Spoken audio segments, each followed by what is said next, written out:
സുഹൃത്തുക്കളെ, ഏതൊരു ആഘോഷവും നമ്മുടെ ജീവന് മേളിലല്ല, നമ്മുടെ ജീവനാണ് ഏറ്റവും വലുത്. ആഘോഷങ്ങൾ എത്ര തന്നെ വലുതായാലും നമ്മുടെ ജീവനാണ് നമ്മുടെ മുൻതൂക്കം കൊടുക്കേണ്ടത്. ഇപ്പൊ ബാംഗ്ലൂരിലുണ്ടായ അപകടം സത്യത്തില് മനസ്സാക്ഷ്യം മരവിപ്പിച്ച ഒരു അപകടമാണ് ബാംഗ്ലൂരിൽ ഇപ്പോൾ ഉണ്ടായത്. തീർത്തും ആരും പ്രതീക്ഷിക്കാതെ അപ്രതീക്ഷിതമായ ഒരു സംഭവമാണ് നടന്നത്. ഇതുപോലുള്ള സംഭവങ്ങൾ ഒരൊറ്റപ്പെട്ട സംഭവമല്ല. ആഘോഷങ്ങളിലെല്ലാം സംഭവിച്ചുകൊണ്ടിരിക്കുന്നതും സംഭവിക്കാൻ പോകുന്നതും കാര്യങ്ങളാണ്. നമ്മളുടെ ജീവനാണ് നമ്മൾ ഏറ്റവും വലിയ വില കൊടുക്കേണ്ടത്. ആ ജീവനെ മറന്ന് നമ്മൾ ഒരു കാരണവശാലും ഒരാഘോഷങ്ങളിലും പങ്കെടുക്കേണ്ട ആവശ്യമില്ലെന്നാണ് ഞാൻ കരുതുന്നത്.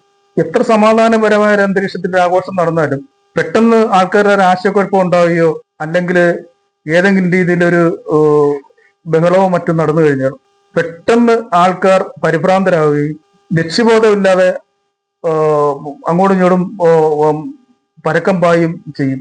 എല്ലാവരും ഓടി രക്ഷപ്പെടാനാണ് എല്ലാവരും ഓടുന്നത്. ആ ഓട്ടത്തിനിടയിൽ ആൾക്കാർ പരസ്പരം തിരക്കിലും പെട്ട് വീഴുക, അതിന് മുകളിൽ കൂടി ആൾക്കാർ അവരെ ചവിട്ടി മെതിച്ചുകൊണ്ട് ജീവനം കൊണ്ട് ഓടുക. ഇങ്ങനെയാണ് മരണങ്ങളെല്ലാം കൂടുതലും സംഭവിക്കുന്നത്. പക്ഷെ എന്ത് തന്നെ ആയാലും, ഏതാഘോഷമായാലും എല്ലാത്തിനും നമുക്കൊരു പരിധിയുണ്ട്. നമ്മുടെ ജീവൻ പണയം വെച്ച് നമ്മളൊരു ആഘോഷത്തിനും പങ്കെടുക്കേണ്ട ആവശ്യമില്ല. എന്ത് തന്നെ ആഘോഷമായിക്കോട്ടെ, ഏത് തന്നെ ആഘോഷമായിക്കോട്ടെ, ആത്മസമീപനം പാലിച്ച് വേണം നമ്മളുടെ ആഘോഷത്തിൽ പങ്കെടുക്കുവാനായിട്ട്. ഓരോരുത്തരെയും മനസ്സിൽ നിൽക്കേണ്ട കാര്യങ്ങളാണ്. ആയിരക്കണക്കിന് ആൾക്കാര് വന്നുകൂടുന്ന സ്ഥലത്ത് എന്താണ് അവിടെ നമ്മള് മൊത്തത്തിൽ ആഘോഷത്തിനെ മാത്രം കണക്കാക്കി ഇരിക്കുമ്പോൾ അപ്രത്യക്ഷമായ ചില സംഭവങ്ങൾ ഉണ്ടാകുന്നു. ആൾക്കാർ പരിഭ്രാന്തരായി ഓടും. അതിനിടയ്ക്ക് നമുക്ക് മറ്റുള്ളവരിൽ നിന്ന് ഓടി രക്ഷപ്പെടാൻ നമ്മൾ ശ്രമിക്കും. പരസ്പരം കൂട്ടിയിടിച്ച് വീണ് മരിക്കുന്നു, മാരകമായി പരിക്കേൽക്കുന്നു. ഇതൊക്കെ നമ്മൾ ഉണ്ടാക്കി വെക്കുന്ന അപകടം തന്നെയാണ്. പ്രകൃതി ദുരന്തമോ അല്ലെങ്കിൽ മറ്റ് ഒരു ആക്സിഡന്റോ പ്രകൃതി ദുരന്തങ്ങളോ മറ്റൊന്നുമല്ല. ഇത് മനുഷ്യൻ തന്നെ ഉണ്ടാക്കി വെക്കുന്ന അപകടങ്ങളാണ് പല മേഖലകളിലും. അതുപോലെ തന്നെ കുട്ടികളെയും കൊണ്ട് ഈ ആഘോഷങ്ങളിൽ പങ്കെടുക്കുക, തിരക്കിലും പെട്ട് ഞെങ്ങി ഓരോ പരിപാടിയിലും ആൾക്കാർ പങ്കെടുക്കുന്നത് കാണാം. കുട്ടികൾ അതിനടയ്ക്കുന്ന ശ്വാസം മുട്ടുന്നത് പോലും മുതിർന്നവർ ശ്രദ്ധിക്കാറില്ല. അവരെപ്പോഴും ആഘോഷത്തിന്റെ ആ ലഹരിയിലായിരിക്കും. പലപ്പോഴും ഈ ആഘോഷം നടക്കുമ്പോൾ ഈ തിരക്കിലും പെട്ട് കുട്ടികൾ നിന്ന് ശ്വാസം മുട്ടുന്നത് കാണാം, വീർപ്പ് മുട്ടുന്നത് കാണാം. കുട്ടികളെ പോലും ശ്രദ്ധിക്കാതെ നമ്മൾ ഈ ആഘോഷങ്ങളിൽ മുഴങ്ങി നിൽക്കുമ്പോൾ പെട്ടെന്നുണ്ടാകുന്ന ഏതെങ്കിലും ഒരു സാഹചര്യത്തെ നേരിടാൻ നമുക്ക് പറ്റാതായി വരും. കുട്ടികളെ എടുത്തുകൊണ്ട് നമുക്ക് ഓടി രക്ഷപ്പെടാൻ പറ്റുന്നില്ല. ആയിരക്കണക്കിന് ആൾക്കാർ തടിച്ചുകൂടി കഴിഞ്ഞാൽ, ഏതെങ്കിലും ഒരു കാരണവശാലും അപകടം ഉണ്ടായിക്കഴിഞ്ഞാൽ പെട്ടെന്ന് നമുക്ക് ഓടി മാറാൻ എളുപ്പമല്ല. അങ്ങനെയാണ് തിരക്കിലും പെട്ട് ആൾക്കാർ മരണപ്പെടുകയും പരിക്കേൽക്കുകയും ചെയ്യുന്നത്.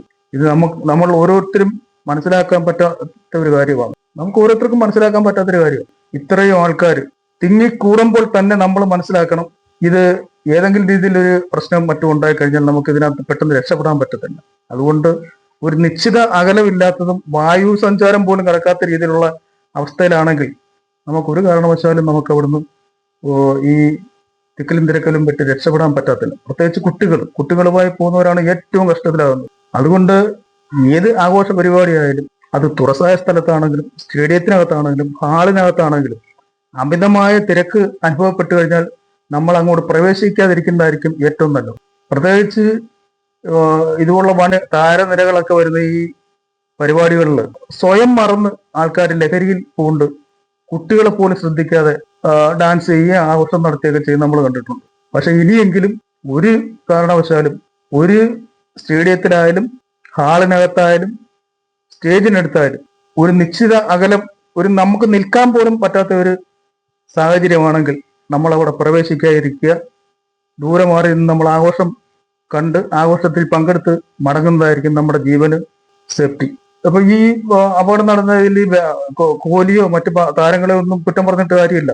അവർ പ്രതീക്ഷിക്കുന്നതിനേക്കാൾ അപ്പുറമാണ് ആൾക്കാർ വന്നിരിക്കുന്നത്. അപ്പൊ നിയന്ത്രിക്കാൻ പോലീസിനും പറ്റുന്നില്ല, സംഘാടകർക്കും പറ്റുന്നില്ല, നിയന്ത്രിച്ചാൽ ആരും കേൾക്കത്തുമില്ല. അങ്ങനെയാണ് പല ഭാഗത്തും സംഭവിച്ചുകൊണ്ടിരിക്കുന്നത്. സംഘാടകരെ പോലീസിനും നിയന്ത്രിക്കാൻ പറ്റാത്ത വിധത്തിൽ അമിതമായി ജനങ്ങൾ എത്തിച്ചേരുക, ഒന്ന് നിൽക്കാനോ ഇരിക്കാനോ തിരിയാനോ പിരിയാനോ പറ്റാത്ത അവസ്ഥയിൽ ജനങ്ങൾ തിങ്ങിക്കൂടുമ്പോൾ ഉണ്ടാകുന്ന വിഷയങ്ങളാണിത്.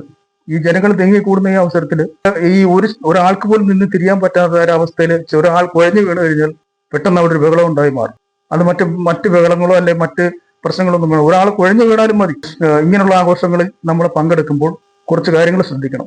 അപ്പൊ നമ്മൾ ഈ പരിപാടി, ഏത് പരിപാടി ആയാലും നമ്മൾ പങ്കെടുക്കുന്നവർ സ്വയം മനസ്സിലാക്കേണ്ട കാര്യമാണ്. അങ്ങനെ സ്വയം മനസ്സിലാക്കി മുന്നോട്ട് പോയി കഴിഞ്ഞാൽ കുറച്ച് അപകടങ്ങളൊക്കെ ഒഴിവാക്കാൻ പറ്റുന്നതാണ് എന്റെ ധാരണ.